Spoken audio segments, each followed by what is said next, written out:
June, mahilig talaga ang mga liwa pero kapag nakita na niya yung taong talagang mahal niya, loyal kung loyal yan.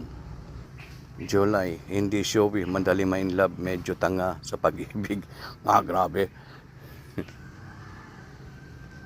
Masarap kasama, masayain, hindi gaanong showy, sakto lang magmahal. Ito na ako, September. Stick to one, loyal pero madalas lukuhin. Kaya matigas ang puso, masarap maglambing. Ano pinanganak ng October. Pag pinakita mong sa kanya ka lang, sa iyo lang din siya. Pero pag niloko mo, mas maloko yan sa iyo. Uy, grabe. Mga pinanganak ng November po.